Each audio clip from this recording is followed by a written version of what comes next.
Yes. Fabulous. Thank you, everybody. Cath, has that worked? Can you hear me? Yes. Yeah. Okay, we shall see when I try and share my screen if we can. Just say hello before I switch to the slides. Hello, everybody. I think this is the last live session of the day, which means that I did inappropriate before, and I'm going to say this out now. I was introduced this morning as somebody who likes tequila, and that's only because the first time that Lou and I met, it was at Educating Links in Grimsby, and we did have a lovely night out before the conference, at which my love of tequila was made evident. I was fine the next day, gave a fine presentation, unlike everybody else. So I have brought, in honour, a bottle of lovely tequila to sit by me. I haven't started it yet, but I would say, because you don't want the presentation to go downhill, but if you have your drink... I'll say, Louise, get a photo, quick.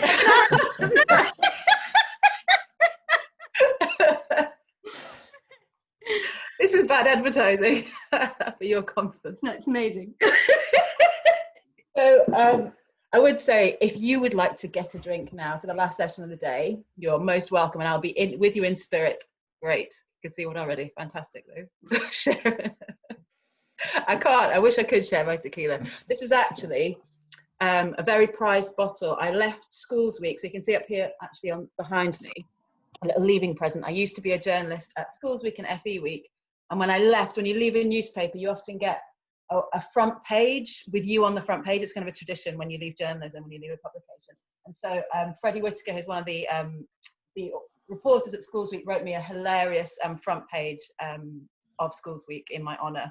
And they gave me, knowing my love of tequila, a bottle of really nice tequila, which a year ago, look, I've been very, very good because it's so special to me. So a really classy cork on top as well. Classy it is cork. a really nice bottle. Yeah. I know, I treasure it. Right. Having said that, so I will keep to, I will aim to finish at 3, just so that we're kind of back on track for today, and that's fine. I can easily do that. I will share my presentation and my screen now. See if that works for you all. Share screen. Okay. Perfect. Is that good? All right. Okay. Oops, it's jumping through them. So today, I was tweeting a couple of weeks ago about the issue of children becoming not in education, employment or training, so going NEET after alternative provision. And so Lou asked me to focus the presentation on this, which I absolutely am happy to do because I'm doing a lot of research around this at the moment. I know that most of you are probably mainstream teachers, so I've definitely kept the presentation kind of mainstream accessible and kind of hopefully relevant to your context. To give you a little bit of context about what I do, I am the Alternative Provision and Reducing Exclusions lead at the Centre for Social Justice. That means that I am part, so the Centre for Social Justice is the hub organisation for a big partnership of organisations called the Integrated Partnership. And the two things that all the organisations here have signed up to in their programmes is the aim to reduce preventable exclusions. And the reason we've got preventable in there is that we do support the need for exclusion as a part of a behaviour policy and realise that there are times at which that is necessary. At the same time, we believe that a lot of children who come to the point of exclusion, if you tracked back in their educational journey, there could have been support, whether it's a family support approach, whether it was a child support, where it is identification of special educational needs, where it is behavioural support. There could be things that we could do earlier to stop them reaching that crisis point of exclusion in many cases. And so a lot of the interventions that we're trialling are looking at how we can do that better in the system as a whole. And then the secondary aim is if children are moved into alternative provision, and sometimes that might be the best place for them, whether for a time or long term, then we're looking at how to improve the quality of education and provision in general that they get while they're there. And the whole program is very much has a kind of whole child development approach in that academics is a very strong part of what we look at. So some of our interventions focus on literacy, for example, but also looking at mental health support that's needed, kind of the wider support context of the child and the developmental needs of children. and how potentially developmental needs can prevent them getting to the point where they can engage with the curriculum and then end up being excluded. These are some of the partners working in the integrated partnership. Just to give a quick introduction to that, the three things that I love about the integrated partnership are, number one, it's all about connection. And so a lot of my role is listening to people, doing amazing things, going to visit pre-COVID, schools doing amazing things, and then connecting people who are working in this space. And later on, I'll tell you about our website that we're about to launch with a connection feature for anybody who's interested in reducing preventable exclusions or improving AP that you can sign up to. Collaboration. So the great thing about this partnership is loads of people are sharing stuff. And so, for example, I'm in a think tank, EPI, Education Policy Institute, is another think tank. We might be rivals in lots of things, but actually for this project, they've shared data with us. You know, we've shared data with other organizations. And we're really trying to work together towards achieving these aims and keeping the kind of organizational ego out of it and really working collaboratively. And then finally, commitment. So all of these organizations have committed to 3 years initially of trialing interventions. And if the project evaluation is successful, then we have commitment for another 6 years of funding. So being evaluated by NFER and RAND, and hopefully there'll be more happening after that. So a couple of the organizations we're working with, just to whiz through them so you get an idea of what we are doing. One of our partners is Social Finance. They are working with 2 local authorities, so Cheshire, West and Chester, and Gloucestershire. And they're taking a whole system approach to reducing exclusions. And so they're looking at data, they're doing an analysis of all the children who have been excluded, seeing if they can identify characteristics, and based on those characteristics, seeing if they can identify who might need earlier intervention and what kinds of intervention might work. And the research on good alternative provision has come up with, this is a major finding, which is that actually it's about the system. So you can't really fix this problem just in one school or one AP. You have to approach it as a system, which is why this project's really exciting.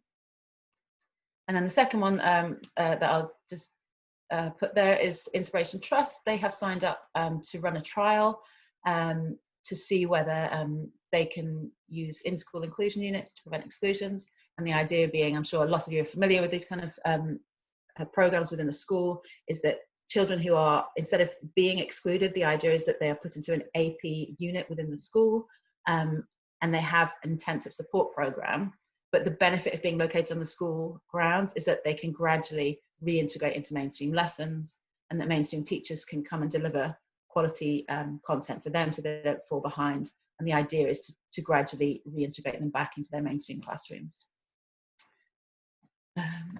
There we go. And then a few more of the programs that we're doing, looking at relationships. We're looking at the strength of relationships and how that correlates with exclusion. We're looking, Anna Freud's doing work on parental engagement. And Ambition Institute, which we just heard about, is looking at, they're going to be identifying 10 outlier schools that have really good academic outcomes, but really low exclusion rates.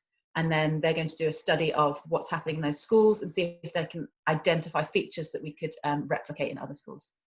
I won't run through all of them, but it's a little taster.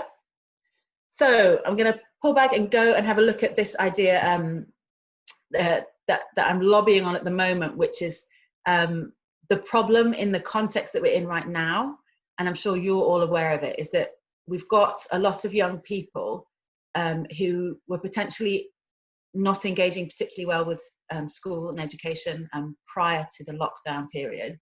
And now, given that some of them will have had 6 months out of a school environment, we're concerned that their disengagement might last, and that the NEET figures that were already poor for disengaged students could get a lot worse. So the Institute of Fiscal Studies had a look at post-COVID what the prospects are for youth employment, and they are worried that youth unemployment could rise to 2 million. Also, the kind of sectors, the young people aged 9 to 25 are 2.5 times more likely to be working in a sector that was shut down because of COVID. That's things like hospitality. So we do have a worry about young people unemployment once the economy opens up again in September. And then young people leaving school right now and their prospects. take that specifically into the context I often look at, which is the alternative provision context. So that's children excluded from school and being educated in alternative provision. So in normal times, almost 1 in 2 children doesn't sustain a positive destination. So is NEET after 6 months after their GCSEs.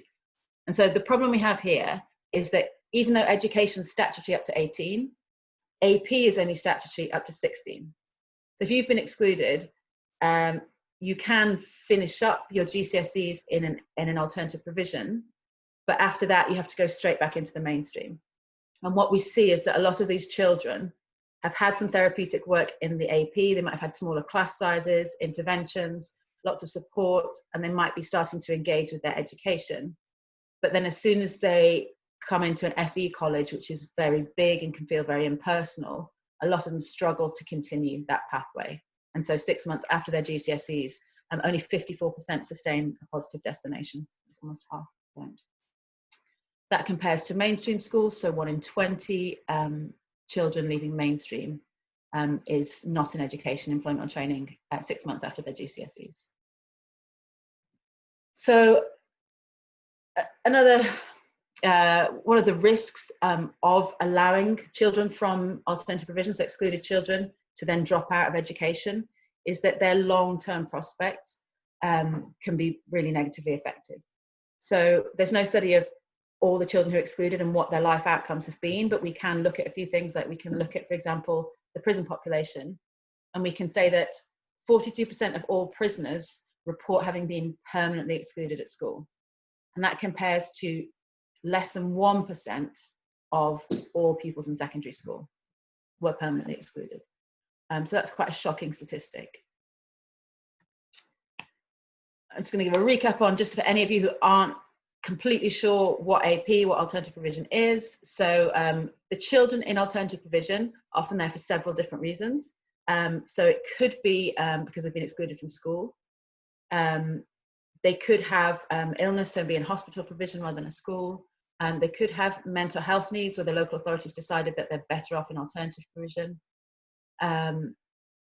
They might be school non-attenders, and again, they've been directed into alternative provision to help them re-engage. They could be on a fixed period exclusion a long time and then be put temporarily in the AP. And then also they can have short-term interventions. So as I'm sure you're familiar with, schools can say this child for 12 weeks, an agreement with the parents, an agreement with the teachers, we've decided 12-week placement in AP to try and help them re-engage with education, and then they can come back into the mainstream school. And then different types of alternative provider, you've got your PRUs, you've got AP academies, which are often PRUs that converted to academy status. The most of the big APs are still state-maintained PRUs. We've got AP free schools, we've got some independent AP schools that are commissioned by local authorities with public money. And then we've got FE colleges, training providers, tuition providers, and then unregistered providers of various sorts. And the 4 reasons that children tend to end up in AP that's been identified by the research are one-off incidents. And often for those children, reintegration is a big focus. So it might be a child, for example, I meet lots of children who've been excluded. I meet lawyers who deal with cases for children who've been illegally excluded. I meet heads and teachers working in alternative provision schools. So I hear lots of stories, and I'm sure that you have plenty of your own from working in mainstream. So sometimes there are incidents that happen that a pupil does something foolish and needs to be excluded because of the school rules to kind of keep consistency and prevent others from doing that kind of behavior. It could be a drug offense, for example, carrying drugs into school, but it could be that that pupil actually can function very well in the mainstream school. They just need a little bit of think time to reassess their behavior, get a bit of support, and then they can be reintegrated straight into another mainstream school. Then you have those who weren't functioning at all in a mainstream and was possibly disengaging and not attending, for example, and they might be in the AP because that suits them, as the small class size, etc., suits them better. You've got vulnerable people, so for example, ones with anxiety disorders, mental health problems, could be children who've got an abusive home environment and are going through some really difficult things at home, and for whatever reason are not managing in a mainstream school or not engaging, and they can end up being either formally or informally excluded. So there are ways that in fact, more than half of the children in alternative provision haven't actually had a formal exclusion. So many of them might have, whether legally or not legally, been moved into the alternative provision system in some way. I won't go into the details of that now. I can talk about it on another presentation in much detail. Disengaged pupils is another one. And so disengaged pupils encompasses children, for example, there might be a lot of children in care, children with gang involvement, at risk of criminal exploitation, etc., often with a history of low school attendance. So those are the 4 categories that government research has identified as people who tend to be educated in AP. So a quick whip through what the characteristics of those pupils are. So pupils with the blue statistic there, number 4, pupils with on free school meals are 4 times more likely to be permanently excluded than pupils not eligible for free school meals. There's a poverty correlation. Again, there's a correlation with children in care and with social workers. So the green figure there, number 10, pupils with children in need plan are 10 times more likely to be permanently excluded than people with no social care support. Same with social, emotional, mental health needs, they're 15. So if you have social, emotional, mental health needs, you are 15 times more likely to be permanently excluded. And then if you are Black Caribbean, you're 3 times more likely to be permanently excluded than white British. Also, if you're Gypsy, Roma, Traveller, that's not on there, but you have a higher likelihood. So for those who find it easier in graphs, just whip through that in graph format. So on the left there, you've got the free school meals graph. And then on the right, we've got an interesting analysis of deprivation rate of the area where you live compared to your likelihood of being excluded. So the rate of exclusions is higher among children living in areas of high deprivation. This is an interesting one. I really like these graphs because this is the SEND profile of children on number 1 is mainstream. And so this is of all the children with a SEN need identified. Then we've looked at how the distribution of that among different types of SEN comes off. And so what's interesting to me is this pattern. So among mainstream population, there's quite a variety of different types of special needs. Same in special schools, that's number 2. You've got autistic spectrum disorder is the highest, severe learning difficulty is the second, then moderate learning difficulty, social, emotional, mental health needs is number 4. But again, quite a broad spread. But then if you look at the AP population in number 3, so 81% of the AP population have an identified special educational need. And of that, 79% of them, their primary need is social, emotional, and mental health. So I think this has really interesting implications for policy. And actually one of the things I really want to look at is why the mental health trailblazers aren't specifically focusing on AP schools. Because obviously we've got the highest concentration of pupils with social, emotional, mental health needs in one place. And it seems obvious that we should really be focusing mental health support on these schools, which is not the case currently. And then finally, the ethnicity of excluded children. Again, you've got Gypsy, Roma, or Traveller have a high rate of exclusions, as do Black Caribbean children and white and Black Caribbean mixed. So those are the data. But as human beings, the children, having spent time in alternative provision and lots of time with people who work with excluded children, they're great kids. You know, you can look at the data and you can go, oh, there's disadvantage, etc., etc. What you find when you go into alternative provisions is, you know, children who've had extra challenges in their lives, and they all do. There are schools where they're full of children who have had who have extra support needs, and usually because they've had big challenges, whether at home or with their mental health, for example. And a lot of the work that these schools do is about relationship building. And they have to build really strong relationships in order to re-engage these children with education, show them that they care about their future, and get those children to care about their own future. The problem during COVID-19 is that this has been much harder, because as you all know, building strong relationships with children who are disengaged from education is much, much harder to do when you're not seeing them face to face. And so AP schools have been, doing a lot of work during COVID, like mainstream schools. There's someone from Boxing Academy in the top left there delivering food parcels to families in the community, which I know that a lot of you as mainstream schools have been doing as well. But so even though they've been able to do things like that to keep them connected with the families during lockdown, they're very concerned about the post-16 transition, especially if they're year 11s who will have been out of education for 6 months. How are they going to get them to successfully transition in September?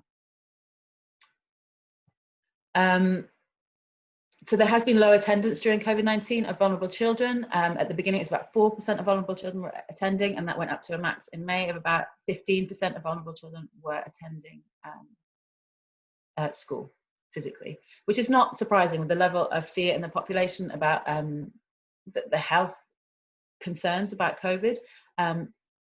It's all very well to say all the vulnerable children should attend, but they still have the same fears as everybody else about coming into school. So what are we recommending? So to support children post-COVID, I just put a pipeline here because I like the picture and it reminds me what I have to say. And I don't know if the pipeline analogy is the right one. I don't know if I'm quite comfortable with it, so love to hear feedback if it's just terrible. But I think basically what we're trying to say is children in AP, there's two things we need to worry about post-COVID. It's the pipeline out of AP, so it's that transition piece for the ones we've just talked about, but it's also the inflow into AP that we're worried about, because the children in AP, these are children who were in mainstream, and you all know that there are disengaged children in your schools. You all know there are children with complex family backgrounds in your schools who are at risk of exclusion and who you do a lot of work with to try and keep engaged in mainstream. And we are concerned with the disruption of 6 months of education and whatever might have been going on in some families during this time, especially vulnerable children, those on the edge of care, etc., that those disruptions may lead next year to an increase potentially in school exclusions. So we are saying to government that they really need to look at both things. They need to look at transition out of AP in September, but they also need to do things to prevent a big increase in the flow of children into alternative provision. So firstly, looking at the children leaving AP, so the 16-year-olds after year 11, the government has announced a transition fund. So it's announced £750 for every single child from AP, although half of that for some, but anyway, they've announced some money to support children to progress to positive destinations. But it's a one-off fund, so it's just a post-COVID injection of cash. So we think that actually you want three things, and I think it's quite concerning in this COVID context that what we're seeing is government throwing bits of cash at problems. And as all of you working in schools will know, it's not just an intervention here and a bit of funding here that changes things. It's a long-term commitment to sustainable change, improvement, training, investment in teachers, investment in schools. And so three things I think would really help if they've announced this fund. And since they have announced this fund, it's £7 million going into supporting vulnerable children to progress. So what we could do with this is say, wow, 3 years ago, the government committed £1 million to testing what works in terms of post-16 transitions to try and stop them becoming NEET. That was £1 million plus an evaluation. Now they've suddenly found £7 million for exactly the same thing, but there's no evaluation tied to it. So we're going to be in the ridiculous situation where we've got £7 million being spent on all these interventions to support children with no sense at the end of it of what worked. And so I think there's a real mistrick there, which is if we're going to spend £7 million doing this, let's evaluate it and find out what works so that we can then in future use that to improve the lives of children in the future from AP. So that was number two, sorry, evaluation. Number one, harnessing existing evidence. So the AP Innovation Fund that I was just talking about, where they invested £1 million in testing what works. The evaluations are due this summer, but obviously this whole year has been disrupted. So we will have lost all that data. It won't really make sense. So I'm saying, look at year one, quickly do an evaluation of that evidence, see what we've actually got so that you're telling people what to do for September, because you're throwing all the £7 million at them without any guidance or advice about what works. So what you could do is harness the existing evidence, send it out to schools, get them to try things and evaluate what works. And on the back of the evaluation, we'd love to see a long-term commitment so that actually every child that leaves AP has support. If 1 and 2 are not managing to sustain a destination, we need to support them better. So we need to know what works, and then year on year, those children need to have a support fund in order to help them engage and not become NEET at 16. And then the second part, which is the inflow into the pipeline. So we really want to message to government that actually there are lots of good reasons to try and reduce the number of children flowing into AP after COVID. Number one is student outcomes. So this is a piece of research that we did published a couple of months ago, looking at the cold spots of alternative provision, and we were looking at where in the country children who are excluded have really poor chances of getting a quality education. We found 5 cold spots that I'll show you in a second, really local authorities where the outcomes and the quality of education is really poor for children in AP. But here are some of the findings that we also found. So in 13 local authorities, not a single child in AP has passed their English and Maths GCSE in the past 3 years. In 3, not a single teacher in AP is qualified. We've looked at the destination, so that's about NEET. Then we've got a north-south divide. So in the northeast of England, 1 in 50 pupils gets a basic pass in Maths and English GCSE, and that's compared to 1 in 12 in outer London. We've also contextualized that from mainstream outcomes and results, and there's still a massive disparity. And then even in terms of Ofsted, far more pupils are educated in poorly rated AP than they are in mainstream or special. So 1 in 5 pupils in AP is in an RI or inadequate PRU or AP, and that compares to 1 in 8 pupils in mainstream and only 1 in 20 in special schools. And then here are the areas where it's really poor. So we identified 5 cold spots in the country where the alternative provision is really, really bad, and the quality of it. So we looked at Ofsted, we looked at GCSE results, we looked at destinations, attendance, and workforce qualification levels. And if you look at the coloured column on the right-hand side, you'll see that in some areas we have a really low confidence rating of our data, and that's because the government doesn't publish meaningful data for all children in AP. It only does it for them, the ones in state-maintained provision. And so a lot of children are in independent provision or unregistered or various different other settings where we can't get the data for them. And so what we've said is that, okay, we've found 5 areas in the country where we have a high confidence rating because we've captured a lot of pupils in the data, and we're really confident that they're offering very poor quality education for children. And so that's anybody, we've said above 70% confidence, so where we've captured 70% or more of the pupils in the data. So those areas are Tameside and Manchester, Peterborough, Southend-on-Sea, Newcastle upon Tyne, and Sheffield. So that's about quality and why we've got to be a bit careful of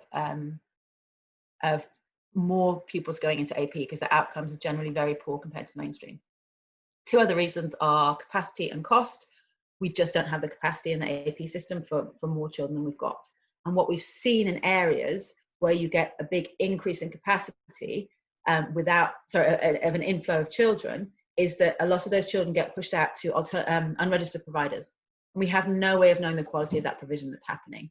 And so in Sheffield, for example, did a big review of their AP, and they found that because there was not enough capacity in the proof for the amount of children that were being excluded, they were all pushed out into unregistered, which means you can't really monitor the quality that they're getting. There are some good unregistered providers that are unregistered for technical reasons because they're too small. So registration is about size. And if you have pupils full-time, and how many pupils you have full-time, if you have lots of children part-time, you can remain unregistered, for example. But a lot of this, there's a lot of abuse in the system. So a lot of these will have children part-time, which will be 17.5 hours a week. So if you're not having them for 18 hours, you don't call yourself full-time. So you'll have children for 17.5 hours a week. You'll actually call this a full-time education, as in that child doesn't get educated anywhere else, but they're only having 17.5 hours of tuition, and so they don't qualify as full-time for the Department for Education, so they don't have to register. So this is kind of this below the radar, getting away with it because they're just about legal, but this is not right for children in terms of quality and control. This is the risk with loads more children going to the system, that this will happen much more. And then finally, cost. So average cost of a place in AP is £18,000 a year. And you all know that you're getting about 5,000 for children in mainstream. And so we would like to propose that there is a more effective way of doing this if some of that money could be used earlier in prevention in mainstream. We could avoid having to pay £18,000 per place for excluded children. And so finally, 4 ways to do it. So that's why you should do it, and then 4 ways to do it. So in our research, we've identified various different ways in which local areas and schools are trying to reduce the amount of children going into alternative provision. And so you can see sometimes that a local authority will actually pay the PRU or the AP Academy to provide outreach services. And so that will often be some kind of model where schools are assessed by their need, and the AP or the PRU goes into the schools to support the mainstream teachers. It trains them up in behaviour techniques, for example, helps with specific individual pupils that they're struggling with, and does a lot of support to try and do that preventative piece. Number 2, we've got integrated working models, and so that's even more of a kind of a powering up. So you've got outreach services. Integrated working models is kind of a powering up of outreach, and it basically means that the entire system in a local area is set up so that the PRU or the AP Academy, the main one, is working in such an integral fashion with all the mainstream schools that it feels like a coherent system. And we're really interested in that kind of model. One that we went to see is Chesbrook in Watford. I'm sorry, this is not a great picture, and it's just a photo of a printout. But this, so if you look at tier 1 at the bottom, you've got the outreach that I was describing. And so you'll have outreach support to schools, but then off the back of that, children who need a bit more support will get certain programs. And so they might, for example, come into the PRU for 1 day a week. Chesbrook doesn't call themselves a PRU, they call themselves an education support centre to kind of reflect this model, even though they are officially the PRU. And so they might have a parental engagement programme, for example, where a parent or family member is invited to come in 1 day a week with the child and have a day in the PRU to do, say, a mental health support workshop, for example, whatever the need is. So there's various different levels of support that is offered. And the idea is that very, very few pupils actually get to tier 4, which would be when the child is taken onto the role of the PRU and is full-time in education there. So most of the children that they work with, they work in different models with the mainstream schools in order to keep them having most or all of their education in the mainstream schools. And this is a great model because one of the problems that happens when children go into AP is that they often have to drop all the subjects that they were doing in mainstream. For their academic progress, it's not great, and for their broad breadth of curriculum, it's not great. Because APs, just because of their size, they don't have all the subject specialists, and they often have a lot of behaviour support staff, and they can't have all the academic specialties that a mainstream school can. And so with this kind of model, the great thing is that these children their qualifications are prioritised. So if they were studying a certain AQA, French or chemistry in their school, there'll be a priority to continue that, even if they're taking part-time education in the PRU. There's the real continuum of the education journey of that child, where they go in or out of the PRU. I think that's really desirable. Third out of 4, third sector interventions. So, for example, charities that are working in conjunction with schools to try and prevent exclusions. One of our partner charities, Right to Succeed, is working with every child in the first 3 years of secondary in Blackpool. And they are taking a literacy approach to reducing exclusions. And so they have used GL assessment across all the secondary schools and the PRU. So we've got all the schools on the same tool, and they're assessing them all for literacy when they come in. And they're finding children with real low levels of literacy are getting a targeted support program of literacy support and interventions to try and help them engage with the curriculum and also improve their communication skills. And so the theory being that if we improve their speech, language and communication and their literacy, that children will be better able to engage with the curriculum and better and less likely to be excluded. This is particularly relevant in Blackpool because it has the very highest rate in the country for children in alternative provision. So in some areas, you might have 1 in 10,000 children is being educated in AP. In Blackpool, it's 1 in 100 children. 1 in every 100 children in Blackpool is in alternative provision. So this is a really exciting project that's town-wide and is kind of linked into the opportunity area work, and hopefully we'll get some interesting results from there. Right to Succeed are now taking that model and looking to apply it in other places with a place-based approach, which is really interesting. Just another charity that at the CSJ we've worked with, Football Beyond Borders. So they're taking approach, another charity that supports schools, and they try to improve behaviour of children. They measure themselves, their success on kind of a reduction in negative behaviour points and in attendance, for example. And they work through kind of a mentorship model through relatable role models. They use football as kind of a way to explore some questions and issues and debates that young children, young people might find hard to talk about. So they talk about, for example, what it means to be a man, and they can do that through workshopping, but also using football as kind of examples.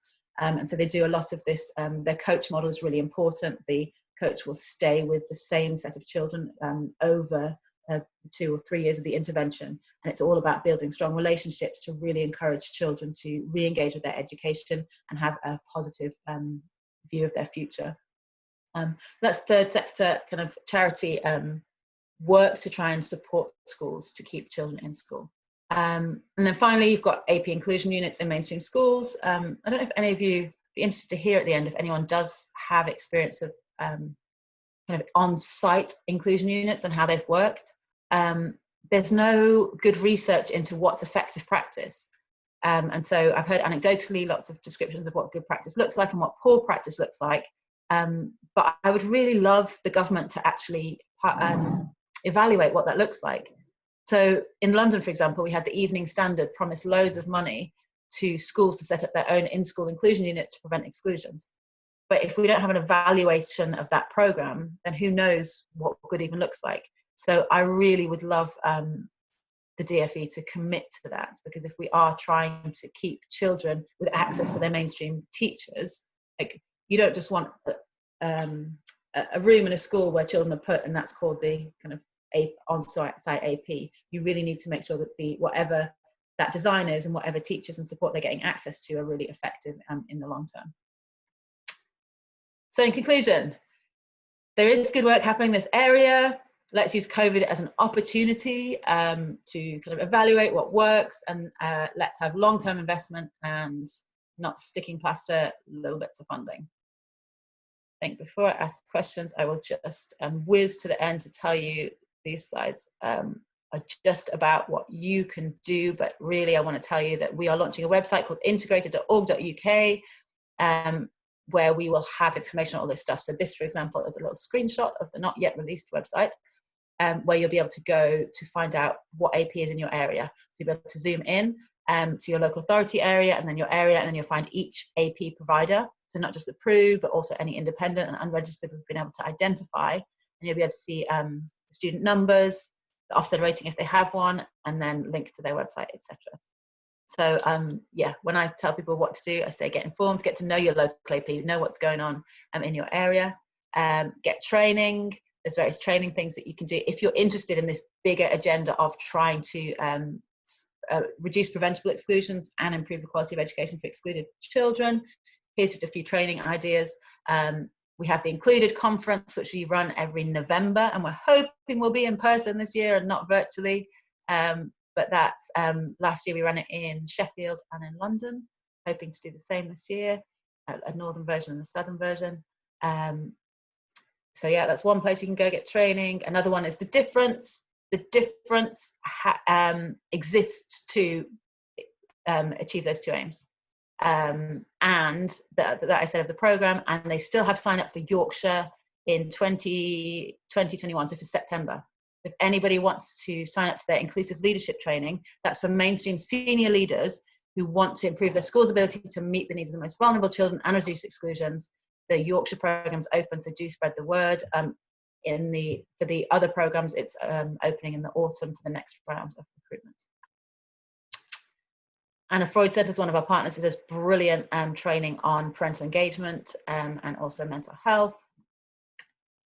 Whole School SEND, if you're not aware of them, they have brilliant resources, especially for NQTs on their website about condition-specific videos, looking at mental health and all kinds of other special educational needs. They have a community of practice. You can get a Whole School SEND review, for example, to check whether your school really is being inclusive of children with special educational needs who are very at risk of exclusion, so that's why it's relevant. And then finally, one other great training program that we're aware of is Big Education, who does a leadership training program, and they encourage several leaders from a school to kind of join so that they can work through a project for their school together on the leadership program, which is brilliant.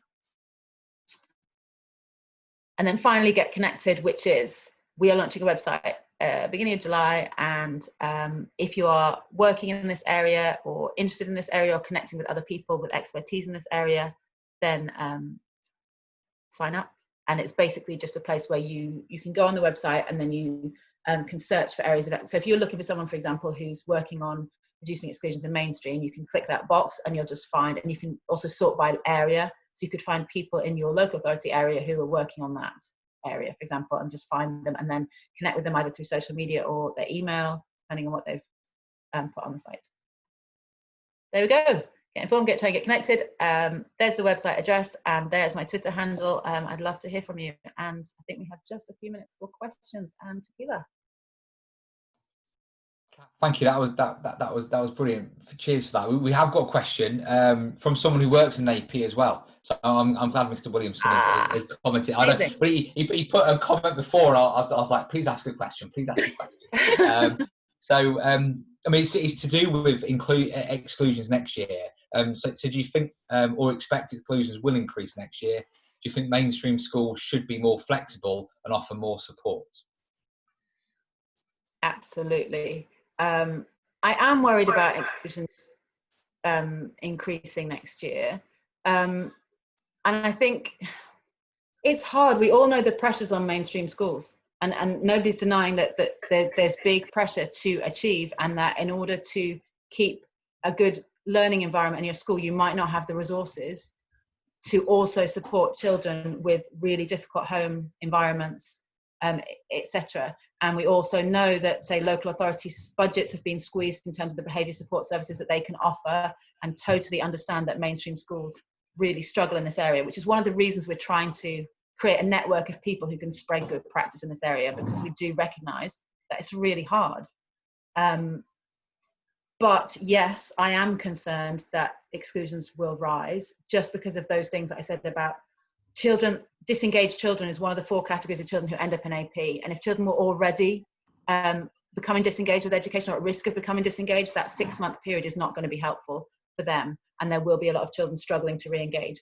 And I think that I would love to see the government messaging as well to schools on, you know, for next year, chill out a little bit about your results. We want to get the best academic results for children, of course we do, but to just, for schools to feel a little bit of that pressure to come off and to say, come on, let's look at how we can build a school system that supports everybody, I think would be really helpful, because there's a lot of pressure.